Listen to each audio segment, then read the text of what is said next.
Assalomu alaykum, Reformuz kanalining obunachilari va internet foydalanuvchilari. Biz boshladik. Kolumbiya prezidenti Gustavo Petro aytadi: Washington va NATO zulm hukmronligini qayta tiklashga urinmoqda.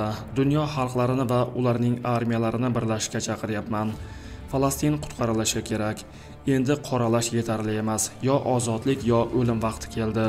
Chunki ular faqat G'azoni bombalash bilan to'xtamaydi. Butun insoniyatni ham bombalashga urinadi. G'azo shahrida bir isroillik terrorist yo'q qilingani tasdiqlandi. U Hamasdan tozalangan deb e'lon qilingan hududda Hamas jangchilari tomonidan yo'q qilingan. Hozircha uning o'limi haqida batafsil ma'lumot berilmagan. Jahannam uchun sertifikating qulluq bo'lsin. Eron razvedkasi Isroil yadroviy va harbiy markazlari, shuningdek olimlar va harbiy xizmatchilarning ism-shariflari haqida ma'lumotlar xazinasiga ega bo'ldi. Bu haqda Islom Respublikasi razvedka vaziri Ismoil Xatib Tasnim agentligiga bergan intervyusida ma'lum qildi. Mamlakatga olib kelingan xazinada Isroilga oid millionlab sahifalar, xilma-xil va qimmatli ma'lumotlar mavjud. Bu hujjatlarda rejimning avvalgi va hozirgi qurol loyihalari, eski yadroviy qurollarni modernizatsiya qilish va qayta ishlash loyihalari, AQSh va bir qancha Yevropa davlatlari bilan qo'shma loyihalar, shuningdek ma'muriy tuzilma va yadroviy qurol ishlab chiqishda ishtirok etgan shaxslar haqida to'liq ma'lumotlar mavjud dedi u. Biz Isroildan qo'rqamiz, aksincha emas. Suriya prezidenti Ahmad Ash-Sharaning ta'kidlashicha, agar Isroil hukumati Suriya hukumati bilan xavfsizlik bo'yicha kelishuvga erishmasa, Yaqin Sharq yangi beqarorlikka duch keladi. Biz Isroilga muammo tug'dirmaymiz. Biz Isroildan qo'rqamiz, aksincha emas. Isroil muzokaralarni cho'zayotgani, havo hududimizni buzishi va hududimizga bostirib kirishi bilan bog'liq juda ko'p xavf-xatarlar mavjud dedi u Yaqin Sharq instituti tadbirida. Eron hech qachon tajovuzkor oldida tiz cho'kmaydi. Pezeshkian. Eron prezidenti Masud Pezeshkianning BMT bosh assambleyasida nutqidan asosiy fikrlar. Tehron hech qachon yadro quroliga ega bo'lishni maqsad qilmagan. Yevropaning 3 davlati Eronga qarshi xalqaro sanksiyalarni qayta joriy etishga qaror qilgani noqonuniy. Tehronga qarshi tajovuz Yaqin Sharqdagi barqarorlikka zarba.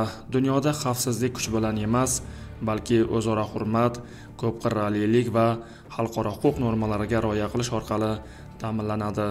Isroil va AQShning Eronga zarbalari diplomatik muzokaralar chog'ida sodir bo'lib, mintaqada barqarorlikni o'rnatishga qaratilgan sa'y-harakatlarga putur yetkazdi. Eron yillar davomida genotsid yoki bolalar ochligi orqali emas, balki barcha davlatlar bilan hamkorlik qilib, o'z salohiyatini rivojlantirib kelmoqda. Kim Eronga hujum qilsa, u butun Yaqin Sharq tinchligi va barqarorligiga hujum qilgan bo'ladi. Eron hech qachon tajovuzkorlar oldida bosh egmaydi. KXDR mislsiz miqdorda yadro qurollari yasash imkoniga ega. Seul. Shimoliy Koreyada 2 tonnagacha yuqori darajada boyitilgan uran mavjud bo'lishi mumkin. Bu haqda Janubiy Koreyaning birlashish ishlari bo'yicha vaziri Chon Don-yenga tayanib Yonhap agentligi ma'lum qildi. Janubiy Koreya mudofaa vazirligiga ko'ra, Shimoliy Koreya uzoq vaqtdan beri yadro kallaklari ishlab chiqarishda asosiy material bo'lgan boyitilgan uranning yirik miqdoriga ega. Shuningdek, Janubiy Koreya birlashish ishlari vazirining aytishicha, razvedka idoralari Pxenyanning 90% dan ortiq tozalikka ega yuqori darajada boyitilgan uran zaxirasini 2000 kg deb baholamoqda. Triadadan taktik raketalargacha kimlarning qo'lida yadro qurollari bor? Bugungi kunda ham Shimoliy Koreyaning uran sentrifugalari 4 ta obyektda ishlamoqda deydi Chon Don-yen jurnalistlarga. Uning bildirishicha, bitta yadro bombasini yasash uchun atigi 5-6 kg plutoniy kifoya qilsa, 2000 kg yuqori darajada boyitilgan uran mislsiz miqdorda yadro qurollari yasash imkonini beradi. Chonning aytishicha, Shimoliy Koreyaning yadro dasturini to'xtatish dolzarb muammo, biroq sanksiyalar bu masalada samara bermaydi. Yagona yechim Pxenyan va Washington o'rtasida bo'ladigan sammit. Ma'lumot uchun, Shimoliy Koreya yetakchisi Kim Chen In shu haftada AQSh bilan muloqotga ochiqligini, biroq yadro arsenalini saqlab qolishi kerakligini ma'lum qilgan.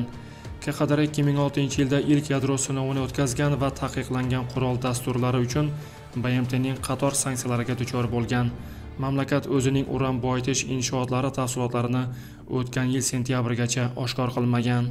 Eslatib o'tamiz, avvalroq Shimoliy Koreya yetakchisi Kim Chen In yangi maxfiy qurol ishlab chiqilishini e'lon qilgandi. Uning so'zlariga ko'ra, ushbu qurol mamlakat mudofaa qobiliyatini sezilarli darajada mustahkamlaydi.